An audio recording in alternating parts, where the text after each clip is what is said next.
If you want to make the real underground hip-hop, then I would definitely take inspiration from Ill Bill. Frankly speaking, this is one of my favorite MCs of all times. Let's talk about him. Yo, what up? This is Ill Bill.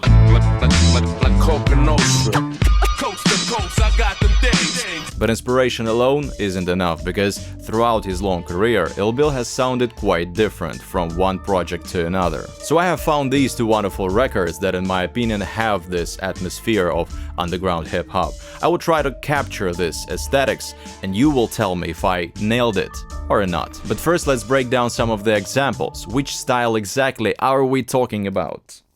Ill Bill is definitely a keeper of underground hip-hop, and for me personally, he's one of my favorite MCs and producers. He started his career in the group Non-Fiction. Their 2002 album, The Future Is Now, is absolutely fantastic. And the best part is that it still sounds absolutely fresh, as if it was recorded like a year ago. Absolute classics. Most of the tracks on that album were produced by his brother Necro, whose style is also very recognizable, but we'll discuss it another time. And starting from that album, we got the friendship between Ill Bill and DJ Premier with the track Rockstars. The AIDS-affected needle acupuncture, gangster the hustler, murderer and kidnapper suspect. Later on, they would give us some more dope collaborations.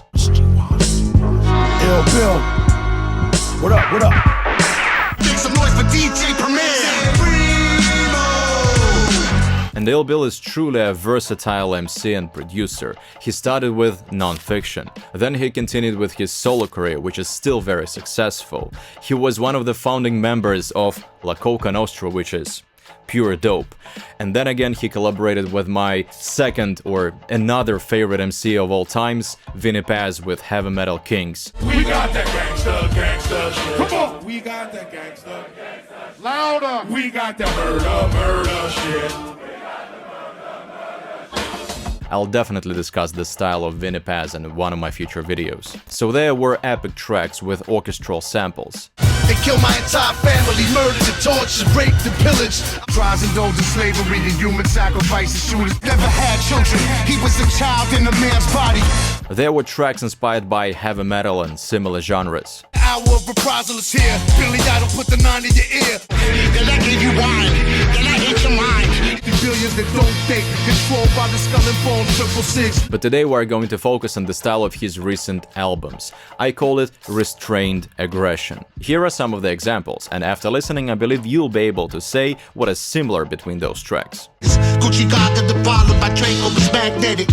Stay and pay the fool, always make me smile. So it's fuck you pay me now until they lay me in the ground. My shooter really do this with the Uzi in Jerusalem. Doing Shavu, it's looking like a Jewish Huey Lewis. The BPM is usually from 80 to 90, a steady and confident groove. Well, maybe this is the easiest part. You just set your BPM to 85 and start working. However, quite often I get those questions when people ask me, how do I sync my sample BPM to my project BPM, or vice versa? And for me, this is never really a question when I start working on my project. For example, you can decide to change the pitch of your drum break or melodic sample, for example, like that, or lower, higher. Of course, you slice the drum break or melodic sample, you rearrange it into your own pattern, you time stretch, you warp, so you make those crucial artistic decisions, not the sample. You know, the dog controls the tail, not the tail controls the dog. This is how it should be. The drums, of course, they're hard-hitting, but not very overloaded, not too much. This vinyl record is from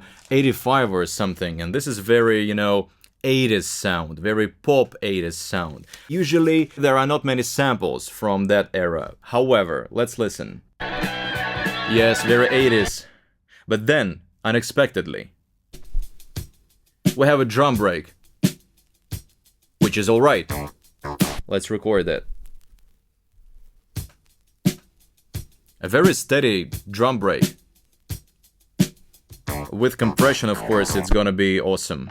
The drum break is maybe the easiest part here, because I didn't make a lot of changes. So this is the drum break, the heads are in the 16th, and then kick, snare. That's the only change that I made. And of course, I chopped this sample, I made it fit the grid better, but all in all, it's just the sample, almost as if it was playing originally. And I changed the pitch. And there is a secret weapon, of course, soft clipper, that, you know, gathers the sound in front of you. It's not somewhere scattered around, it's right in front of your face. It's here now, in front of your face. Now it's kind of everywhere and nowhere, and now it's punching. And the melodic samples, it's very important. In my opinion, it's usually something sad, gloomy, melancholic, yet dark, and again some restrained aggression. I think that most of the samples are taken from Eastern Europe, from 80s, late 70s, because the sound that comes from the samples, it's very similar to these records that I have for today's video, and I think this is Eastern Europe back in the days. The track should be on that side. And when I first listened to this track, I thought that this is the same sample that was recorded for the track Medusa by Ill Bill. But then eventually I found out that it's a different track. However, the sound is very similar, so the musicians were inspired by the same mood. Just listen. There is even vocals. Let's go back to the beginning. Very nice guitar. I'm definitely sampling this. And then the vocals kick in. Wow. So this is the melodic sample. I didn't change the order of the pattern, of the original pattern. Here on these 8 pads I have the intro, then I have the second melody with the second guitar. This. And it continues to bang B. I can play it 2 times, 3 times, you know, and then the vocal part kicks in. And it's just straightforward from the beginning to the end. And I'm answering the question in my comment section that I get from time to time. Why the hell do we chop the samples? Why do we slice the samples if we play it, you know, in the original pattern? That's a very interesting question, and I have the answer. Quite often we rearrange something in the pattern, so we can play like this, for example. Or we can take some note, for example this, and make the classic fade-in, fade-out effect, which is very traditional, very old, no, very traditional for hip-hop, so to say. However, even if we don't rearrange anything, and we play 1, 2, 3, 4 as it was playing in the original melody, why do we make slices? Is it because we have extra time in our life? Well, no, at least not for me. I have a lot of things to do. The tracks from the 60s, 70s and 80s, there were no computers, no quantization. People were playing, you know, manually with instruments. And of course, this doesn't align to your grid. And to make it fit into your BPM, into your drums, we very meticulously, we adjust the parameters, the start point of every single slice, so that it fits the drum break, the drums, the BPM. 2, 3, 4. So before doing the slices, I spent time, a lot of time, adjusting the parameters, of course. If you decide to make a long chop, for example 4 bars long, when you press it once and it plays 1, 2, 3, 4, it's going to be misaligned with the drums, with your grid. Maybe you want this effect, but if you don't, you need to slice the sample. Moreover, when you slice the sample, you have the freedom of different BPMs. So this is 85. It plays alright. This is 90. It plays alright. This is 100. Well, it's not very nice, but... well, it's not perfect, but I can imagine using this in some scenario. So when you have the correct slices, you have the freedom of different BPMs, of different rearrangements, of any artistic decisions that you make in your project. Slice your samples. For the bass, I don't use a synthesizer, but I could. I use a one-shot note of a real sampled upright bass. And how do I do this? I create a new track, key group, then I go to the track edit, and right here I select, you see, bass upright, tape, vinyl, blah blah blah. and that converts one shot into a, so to say, synthesizer that I can play. Just make sure, I'll always repeat this, make sure that when you go to track, edit, you go to samples 3, and here say what is the original root note of your one-shot sample. It was a G. So how do I find it? I double press blah blah blah low G1.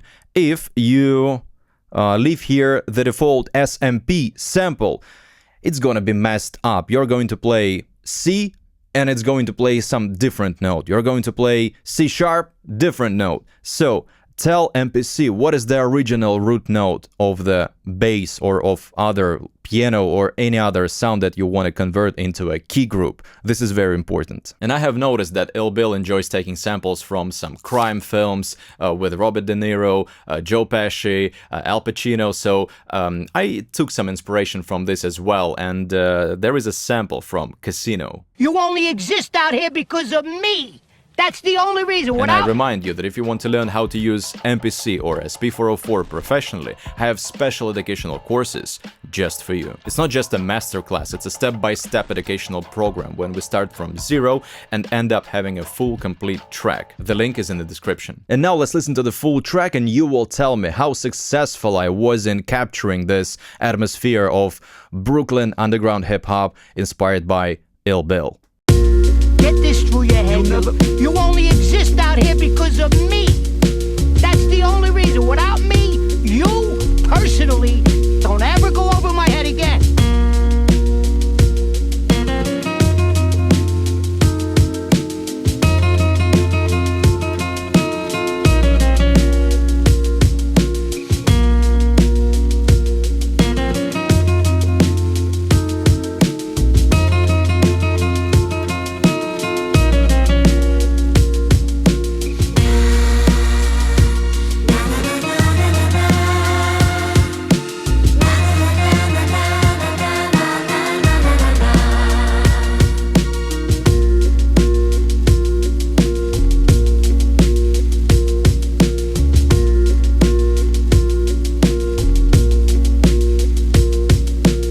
But of course, this is not everything about sampling on MPC. You should definitely check these videos right here, they are quite informative.